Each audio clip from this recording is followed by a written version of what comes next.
What is going on, guys? Welcome back to episode 17 of the Manchester United career mode on Soccer Manager 2017. My name's Drakesy and I hope you are enjoying this career mode if you have been watching it. As you know, we ended on the Man City draw last episode, but we did get a lot of stuff done, a lot of signings for next window we did cover, we got them on the watch list. And still, you guys have been having your comments come in constantly. So thank you very much for the support and the comments on last episodes of the Manchester United career mode.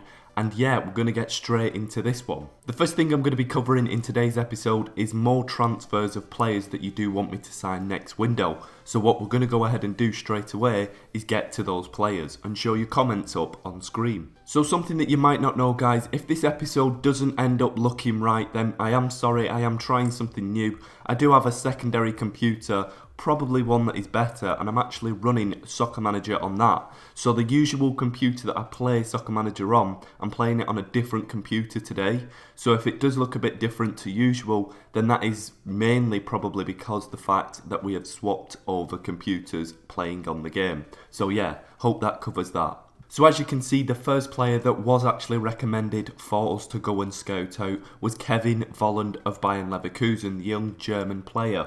And this guy was suggested by Michael Crossman, a regular viewer and commenter on the show. So thank you very much. As you can see, that's his comment here. So what we're going to go ahead and do is just add to shortlist straight away.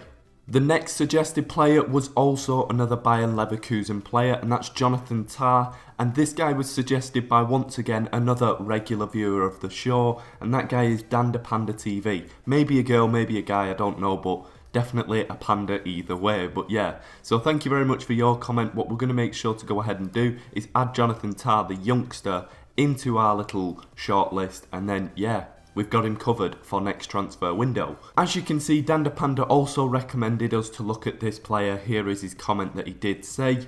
But honestly, guys, I refuse to do business with Liverpool. Liverpool are our big rivals, so honestly, I doubt that they would probably even do business with us. But as our big rivals, I refuse to do any business. If they come in for one of our players, there's no chance. And if we go in for one of theirs, well, that's not going to happen because I'm in charge. So just to clear that up now, we will not be doing any business with Liverpool. The next comment came in from Evie Wills, I think that's how you would say your name, and as you can see, their comment said, look at Jose Gimenez, or Jose Gimenez, I'm not too sure how you would say it if you were from Uruguay, but I think it would have been Jose Gimenez. I may be wrong, but as we can see, this youngster is 22 years old and he's 90 rated, which is a fantastic rating. So we're going to go ahead and scout him onto our little shortlist and just... he looks fantastic in game. Honestly, I didn't realise he was that good in this game. As you can see, the next player is once again another German youngster playing for Bayern Leverkusen. Honestly, guys, if we end up buying this many Bayern Leverkusen players, Bayern Leverkusen won't have 11 players to put out on the pitch next season. You guys are madly obsessed with the Bayern Leverkusen team. But it's good, and I like to see your suggestions coming in. And this suggestion came in from Anconce, and as we can see, it's for Julian Brand. Now, I'm not too sure if you say his name is Julian Brand with the D or Julian Brandt with the T. If you do know how you correctly pronunciate it, then get it down in the comment section below, because, as you guys must know by now, I am the worst person with names. And the last suggestion to come in for us to scout is for Ivan Rakitic, 93 rated at Barcelona. He is a fantastic player in this game. He is getting on a bit compared to the other people that we looked at. As we can see, he's getting on to 28. What we're going to go ahead and do is add him to shortlist. But this comment and this player was recommended by, I believe, potentially a new commenter. I don't think I've seen this person comment below. But thank you very much for watching the show and recommending a player for us to buy. And that is from Extreme Gamer. As you can see, here is his comment. So yeah, we have scouted all the players that you have recommended. If you know any more, be sure to go and comment them below for us. But just quickly, what we're going to go ahead and do is we're actually going to go ahead and have a look at all the transfers of the people that you want us to buy.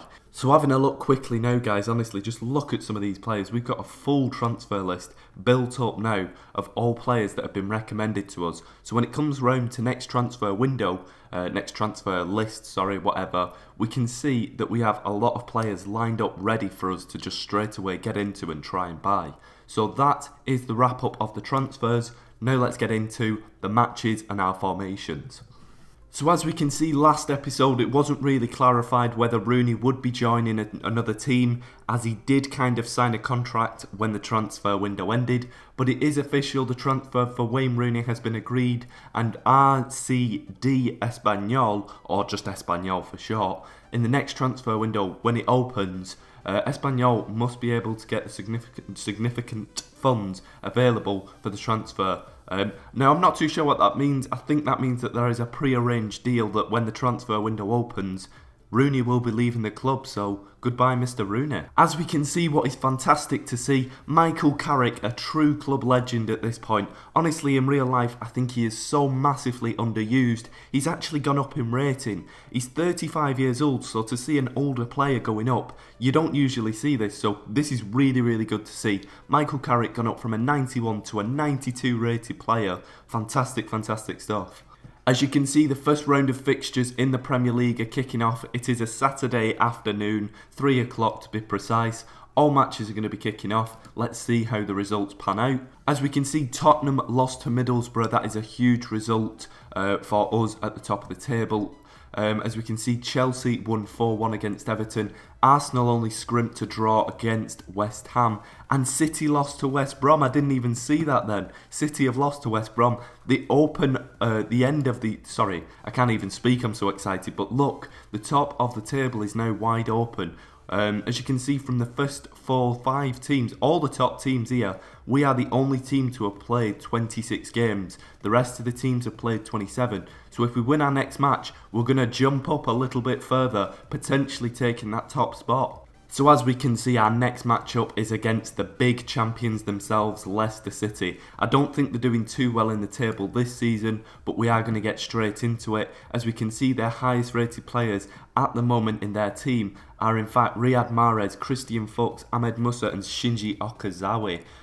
To be honest, Riyad Mahrez isn't having a bad season. 5 assists, 15 goals and 22 appearances. 5 man of the match appearances. But looking at the last form in the league, it's not looking too good for them. A loss, a draw, a loss, a draw and a loss. They're sitting 12th at the moment in the Premier League. Come on guys, we can get a big win here. So this is the formation that we were running with last episode, and to be honest, it pulled a draw against Man City and it didn't do too bad at all. But it's not going to be good enough, and last episode you guys, 3 different people commented different formations and different players they wanted me to play. So what I'm going to try and do is get through all of them in this episode.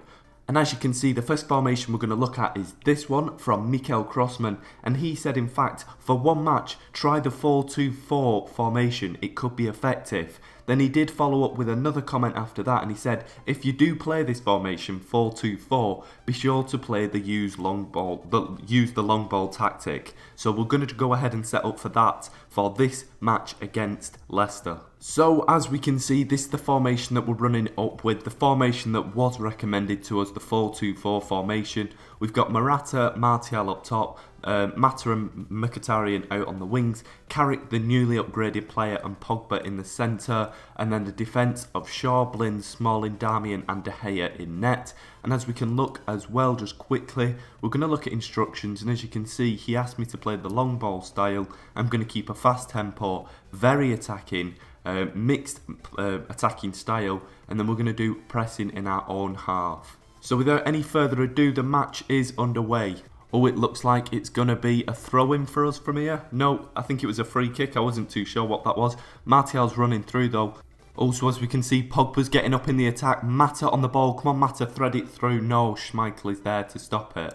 So as we can see, we've got to half-time and nothing has happened so far. To be honest, guys, I don't know whether this is working out.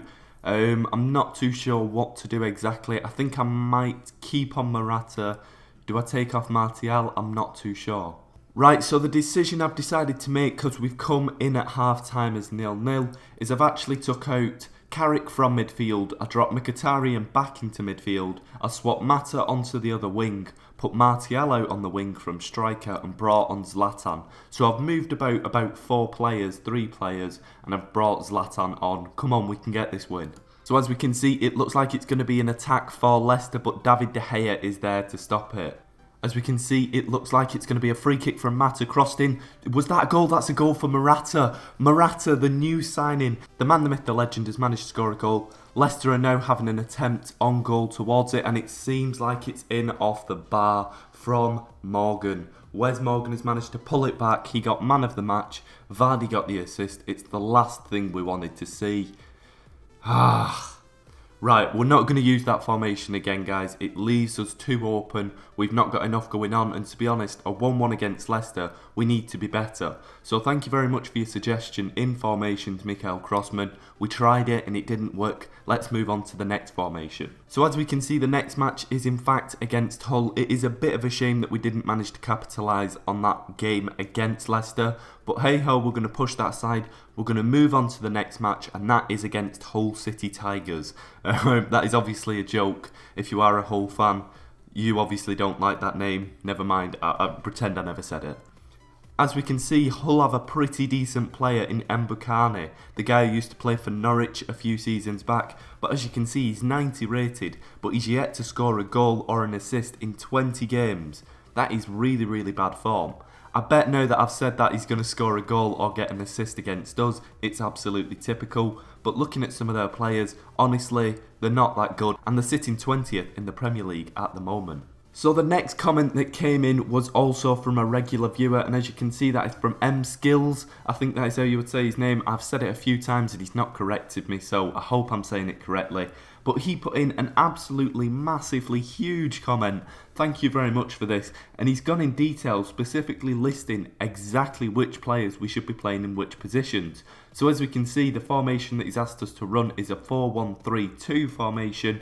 And he's listed every single player. So we're going to go ahead and put in those exact players in that exact formation, and we'll see what we can do from there. So as we can see, player for player, I've put in every single player that he's asked me to put in. The last little thing that I need to do is, like he said, he's asked me to put an arrow on Rooney to push him forward. So as we can see, this is pretty much everything I believe he's asked for. He also did say put an arrow forward on Pogba, but seeing as though he is going to be the holding midfielder, it looks like, in this team that he's asked for me to do, I am not going to put an arrow up on Pogba. I refuse to, because if I do and he starts coming up the pitch, then, you know, we've got nobody in front of those centre-backs, leaving us exposed to letting goals. But this is the exact team that he's asked me to do. He also asked me to tamper about with the instructions. As you can see, I've kind of mixed them up slightly from last episode, and that was, instead of doing long balls, we're going to do mixed balls. Apart from that, it's all the same. And we've also changed the different player instructions, making Rooney our captain, Mata on our free kicks, Pogba our penalty taker, Wayne Rooney our corner taker, and also Wayne Rooney's going to be our playmaker, creating more chance for him to get a goal or an assist. So the match is underway against Hull. Let's get it underway, come on. As we can see, it looks like it's going to be an attack for Hull. Luke Shaw bringing down the player. It's not the best tackle at all. Yep, it's going to be a yellow card coming into half-time for Luke Shaw. Just to be on the safe side, as you can see, we've subbed off Luke Shaw for Marcus Rojo, another player that a lot of people like in this series. So yeah, that's the only substitution we're going to do as of yet, but we may do a few more in a minute or two. And the second half is just about to get kicked off. Any minute now. Yep, it's underway. So as you can see, we are in the 68th minute and it looks like an attack for Hull. And look, it is a Hull City goal. It's 1-0. Guys, I'm doing as you're saying.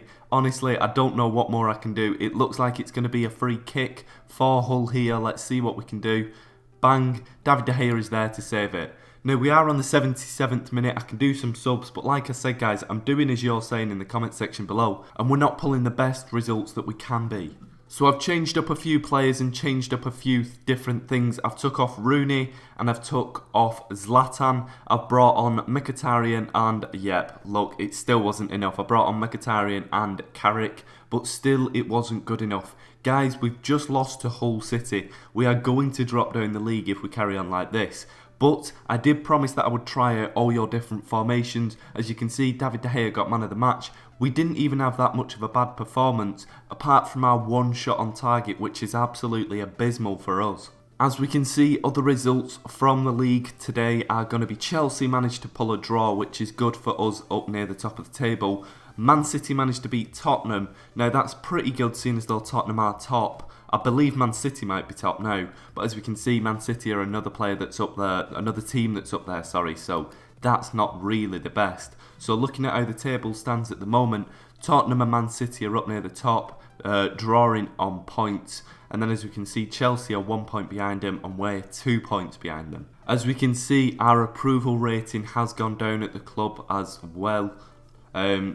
As you can see, the board are not too happy that we've just lost to Hull. It's not the best, guys, but like I said, I am going to try and listen to you as much as I can, but we're not making the right decisions. To lose against Hull, there's no excuse.